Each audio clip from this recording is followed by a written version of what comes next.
Good morning and welcome to the show. I have a very special guest this morning in the way of Elam Stoltzfus. Did I say your name right, Elam? That's fine, Don. Close enough. Stoltzfus. He's a documentary filmmaker, and you may have seen some of his work on PBS.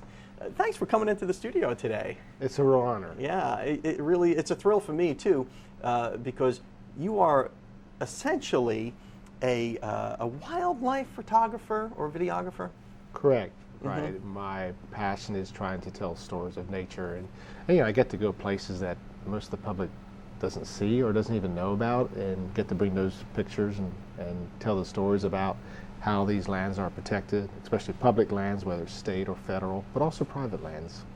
So I know you do a lot of work here in Florida. You're from Vernon, Florida, right? No, Bluntstown. Bluntstown, I'm so sorry. Bluntstown, Florida. Close. Close, yeah, you're right. And the name of your firm is Live Oak? Correct. Okay, so you're Live Oak Production Group. And your latest production here is this Florida Wildlife Corridor Expedition. Now, what makes this an expedition? What's this film about? Well, an expedition in this project here, we traveled 1,000 miles in 100 days. So we started at Everglades January 16th, 2012, and continued north through the peninsula part of Florida and ended up in Okefenokee in the end of April. Wow. And so people say, well, that's not 1,000 miles, it's actually about 500 miles. But we traversed back and forth, east and west, and tried to highlight and capture stories about protected lands. If you know what's happening in South Florida, you got East Coast, West Coast, Naples, Tampa, and then Melbourne all the way down to Miami, a lot of growth, but that middle part is still intact. And so we know that wildlife travels in this corridor. Yeah, they migrate and do right, whatever, yeah. Right, and do their thing. And so we want to show that it's still all connected, because there's some places, the term of it's called pinch points, especially around Orlando, that's starting to get really tight. Well, if that's ever cut off, then South Florida is like a separate island as far as wildlife in their DNA, and you think about how it's all connected. So we just want to highlight that and bring attention to that if we think about how we plan and build Florida, we can keep this corridor connected. Yeah, and we really have to do that in harmony, I guess, with the land. I mean, humans, we're the top dog, top of the food chain and all that. I get it. But we really have to harmonize our human efforts with nature, don't we? Right, and I think one of the key words is balance. We have needs, we're here, and we're growing. And so how do you do growth, economy, planning, still maintain who we are? Because, who are we in Florida? Why do people come to Florida? The beaches, the sunshine, these great places, and we really need to think about how we plan and how we build out and how we protect our lands. And these large tracts of lands are also our water recharge, and that's very, very important now, more than ever, all across the country, to think about how we use our water. Well, we have to run off to a break in the local weather. On the other side of that, I want to talk about some of the places that you've visited. I want to talk more about what your fascinating profession of documentary filmmaking. You're watching Waking Up with Don, and I will be right back after your local weather, brought to you by the West Pittman Law Firm, westpittmanlawfirm.com. Welcome back to the show. I'm here with Elam Stoltzfus. Did I say it right this time? You got it. Documentary filmmaker who just produced this wonderful video called Florida Wildlife Corridor Expedition. And I want to read the back of this and just kind of embarrass you for a minute here. It says, join 4 explorers as they trek their way from the southern tip of the Florida Everglades to the Okefenokee Swamp in Georgia, covering 1,000 miles in 100 days in an effort to raise awareness about protecting wildlife corridor opportunities. I think that's wonderful stuff. I mean, Florida really is a special place. And if you look back at what Florida used to be like before it was developed, there were old hardwood forests. I mean, there were all kinds of wildlife that maybe we don't see so much anymore. Well, most of us don't, but it's still there. I mean, we still have millions of acres of intact ranch land, marshes, waterways, the Everglades. We've tinkered with Florida a lot, and it's been changed, but there's still a lot of great intact landscape and wildlife left in Florida. But you have to get in that middle part, and what are some of the more fascinating places that you've seen on your trek? What's at the Everglades? I mean, we're all enamored with that. It's an incredible national park, and when you drive down the Everglades, you go down to Flamingo, On the west side, this large prairie of marsh and sawgrass as far as you can see. And I've been going down there for a number of years, and I always look out there, and it's just, one day I want to be out there in the middle. What's it like out there? Well, we did that. We came right up through the middle of that marsh. Did you take an airboat out there? No, we used kayaks, and we did what they call push-pull. You actually stand up on the kayak, and you have this like a 15-foot pole. You do like 1, 2, 3, and you pull it up 1, 2, 3, and it kind of has like a duck bill on the end with springs. So when you push down, you can pull forward. And a lot the same way early explorers did it. Exactly. Or the native peoples who lived there. They had, they would have the dugout canoes with the long poles. So it's kind of that same concept. And it worked really good. And we were about like 6 to 8 inches of water. So it was a little harder to paddle. And so we did that. And so we were going through the sawgrass on an old airboat trail is what it was. And we did that for 3 days and didn't see anybody and had very little communication. That was a great experience because that was kind of on my bucket list. I wanted to be able to do that. And of course, the people we met along the way, cowboys, the state parks, people worked, researchers, the military. We were at Cape Landing. We did, what was it? Avon Park Air Force Range. We went through there. Time is always the enemy on this show. How can people get a copy of this wonderful work that you've produced? Go to FloridaWildlifeCorridor.org and you can order it online. It's VOD, or you can order the And it's also DVD. going to be some sort of premiere or viewing at the Martin Theater soon, isn't there? Right. The 8th of August, I think 6 o'clock. And I'm trying to think. 8th of August, 6 There's o'clock. a link, but just... we'll just go to the website and we'll check it out. Thank you so much for coming on the show, and thanks for sharing your work with us. Yeah. And good luck to you in your future endeavors. Thank you. And we'll be right back after your Mad Hatter Minute. Hi, I'm David Lovett, and this is your Mad Hatter Minute. Today we're going to talk about fuel economy, gas mileage, how to get better gas mileage. And it's real simple, and a real simple thing that you can do at home. There's actually 2 main factors that go into your gas mileage. 1 is a clean air filter, and 2 is proper tire pressure. Your air filter is the first filter on your vehicle. Takes air, fuel, and fire to make your vehicle go. Air comes in through the intake. There's a filter to stop any type of dirt and debris and trash and bugs from getting inside your motor. That filter gets clogged, it gets dirty, and it can't breathe. And when the engine's struggling to breathe, it has to increase the gas ratio, which throws your your air to gas ratios off, and your vehicle doesn't want to run right, and you start losing gas pressure. Check your air filter every time you have your oil change. Have your oil changed every 3,000 miles, and just pop the hood and have your service technician check that air filter. If it's dirty, change it.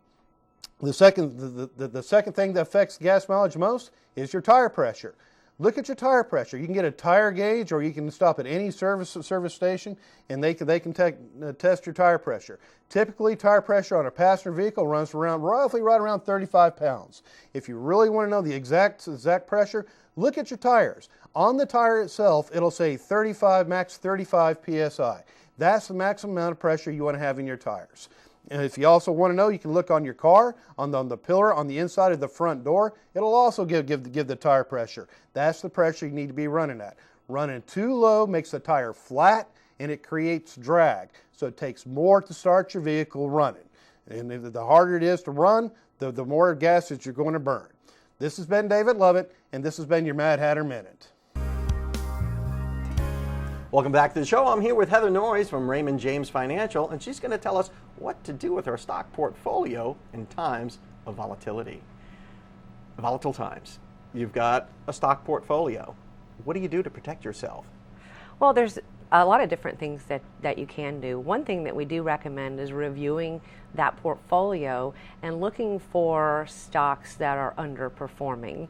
Maybe the market has been really straight up here. We've had some volatility throughout the year, but over the last 18 months, the market in general has gone straight up. So evaluating that portfolio and looking for stock positions that have underperformed and haven't gone up with the market, and culling some of those off and building up some cash and waiting for that opportunity when we have another market pullback, because we'll have another pullback for sure. And then adding that money to positions that either you already own, or maybe there's a new position that you want to build and begin to add to those positions whenever the market actually pulls back. You know, people are really busy with their lives. And if you own stock, you really have to pay attention to it, don't you? Or you have an advisor that pays attention to it. Yeah, and that's where people like you come in. Right. I mean, people are just way too busy. And that's why a lot of people opt for, press the easy button. You know, you got your little 401 and you're off to the races. But that isn't always the best way to optimize your money, is it? Not necessarily. Mutual funds, I think, are a great way to get started, and they're always your option within the 401k plans. Sometimes mutual funds can be problematic in times of market volatility. If the markets begin to plummet, investors will go to that mutual fund and begin to cash out of that mutual fund. Well, when they do that, the money manager only has one option, and that's to sell what they've got in the portfolio in order to pay those investors that want out. So it's not giving them an opportunity to actually manage that money or ride it out, right? They're liquidating, which also individuals that or investors that are still in that fund, it can be. So it affects everyone who's in that fund. Right. When some people kind of say, hey, I don't have the stomach for this, and they bail. Right. Yeah, so in that way, I guess stocks has an advantage.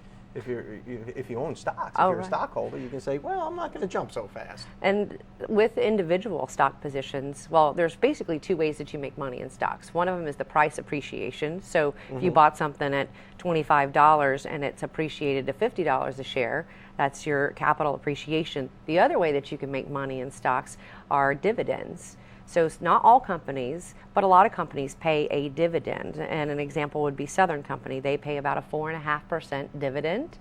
So regardless of what that stock price does, they're paying 4.5% in a dividend. And what should you do with that dividend? Should you spend it? Should you reinvest it? I mean, what do you do with it? It depends if you're retired or you're still accumulating wealth. If you're still accumulating wealth for retirement, you would want to reinvest that dividend.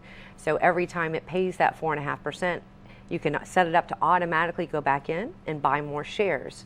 So the next time it pays a dividend, which is quarterly, then you would have more shares, you would earn a larger dividend, and again, roll that dividend back in. So it's really like a snowball effect to where you can really build up a position just by reinvesting the dividends over time. What type of stock should we be looking to in volatile times? I mean, you mentioned Southern companies, apparently well, in bad times, your utility is a good thing. Well, and certainly in bad economic times, your utilities are defensive. Your staples are also defensive stocks. But right now, we're actually in an economic expansion. And traditionally, in economic expansions, you're looking at industrial stocks, tech stocks, some financial stocks. And I think there's some opportunities right now in healthcare as well. Healthcare, that's interesting.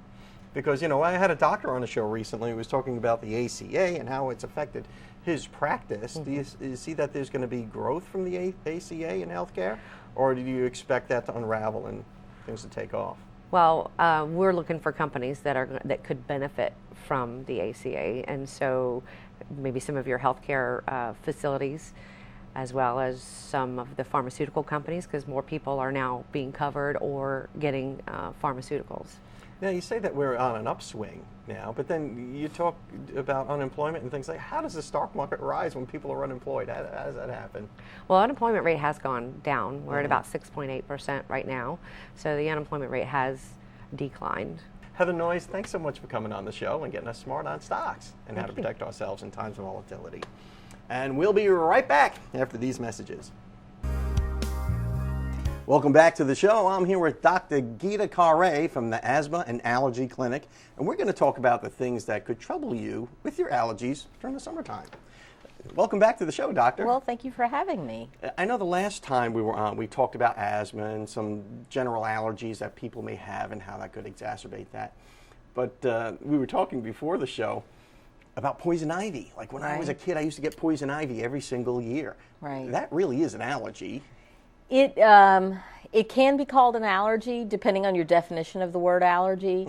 There are 4 types of hypersensitivity reactions, and some investigators, some physicians only refer to the type 1 reaction as an allergy. Some refer to all of them as allergies, but they're all hypersensitivities. If you don't call it an allergy, what would you call it? An adverse reaction. An adverse reaction. Yes. Yeah. Well, I used to get an adverse reaction just about every year. Right. And every year it would get worse and worse because I used to play in the woods like a lot of kids do. Well, and that's typically the case with type 4 hypersensitivities, which poison ivy is a type 4, is that with each subsequent exposure, the immune reaction is that much more vigorous. So, oh boy, vigorous is a kind word, because at about the third year of catching poison ivy, we lived in an apartment when I was little, and then my dad bought a big house, and we were out running in the woods and stuff, and each year after that it got worse and worse, and by about the third or fourth year, I was covered in poison ivy. It was just awful for a kid. Oh, yeah. What can you do to protect your kids against, aside keeping them indoors and out of nature? Well, avoidance of exposure obviously is going to be your best bet. Once you've developed a reaction, then all you can do is treat the reaction. And you can treat it symptomatically with topical agents, anti-itch medication, oral antihistamines for the itching, and just allow the reaction to fade. You can also use steroids, topical steroids, creams, and whatnot. And if it's a very severe reaction, sometimes getting a steroid by mouth or by injection is required. So maybe even a shot of steroids could help you in that instance. What are some of the other things? I mean, you hear about poison sumac and poison oak. Now, I know what poison ivy looks like. And you have that little rhyme, leaves of 3, let it be. Right. So anything with 3 leaves on it, I just walk the other way now. I have no idea what I'm looking at half the time. But right. Well, the poison sumac and the poison oak, poison ivy, those are all different plants that have the potential to cause a contact dermatitis. It really depends on the individual and what somebody is sensitive to. Some people are sensitive to a greater variety of things, some people fewer. If you have some sort of unexplained rash after an outing, what should we do? Well, the first thing is if you understand what the rash is caused by, then, of course, in modern times, we all have the internet, which is filled with good information and maybe some not so good information. But, if you know what it's caused by and you know what the treatment is and you already have a plan that you've laid out by yourself or with your physician, then, of course, you can do that. If you don't know what it is, then you probably ought to have the rash looked at. Yeah, I would think so. We've got to run off to a break, but thanks so much for that. Okay. And we'll be right back after these messages. Welcome back to the show. I'm here with Dr. Gita Carre from Asthma and Allergy Clinic, and we're talking about your skin and your reactions and all the things that can happen to you over the summer. And I tell you, we have the best interviews during the breaks, and there's a medical oddity that we were talking about insofar as poison ivy is concerned. Right. Yes, that eating mango can sometimes re-trigger a previous poison ivy reaction. That is just so bizarre. Yes, it is bizarre. Yeah, why is that? There's a protein in the mango that's very similar to the protein that causes the poison ivy reaction. So if you get poison ivy like I do, you might want to steer clear of mangoes. At least not within the same period of time. Yeah, well, pick up an orange or something just to be safe. There you go. Now also, another thing we need to look out for are bug bites. Right. Well, insects, biting insects, stinging insects, and for allergists, we are very interested in those stinging insects that can cause anaphylactic reactions.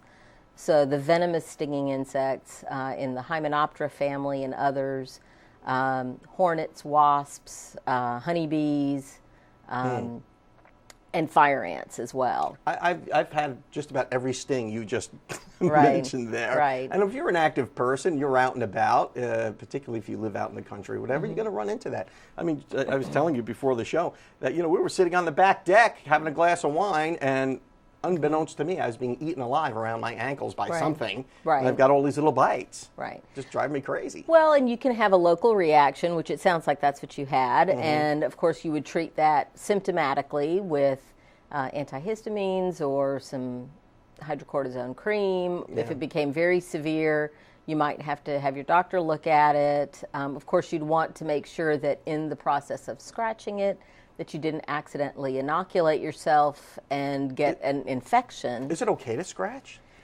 It's better not to. It's better not to. For example, with fire ant bites, the fire ants leave behind a sterile pustule. And it looks like it's filled with pus, but it's sterile. It just has white cells in it. There's no bacteria. Once you've broken it and unroofed the pustule, you're more likely to introduce bacteria into it and cause an infection. Just another reason to hate fire ants. There you go. And then, of course, you can have more severe reactions. You can have large local reactions. Can you spread it? Can you spread a bite? Typically, well, for fire ant, typically no. But beyond the large local reactions, you can develop generalized hives. And then there are those people who have very severe allergies who can develop anaphylactic shock from stinging insects. Well, Dr. Carre, we're going to have to let that be the last word. Thank you so much for getting us smart on allergic reactions. And that's it for today's show. We'll see you next time.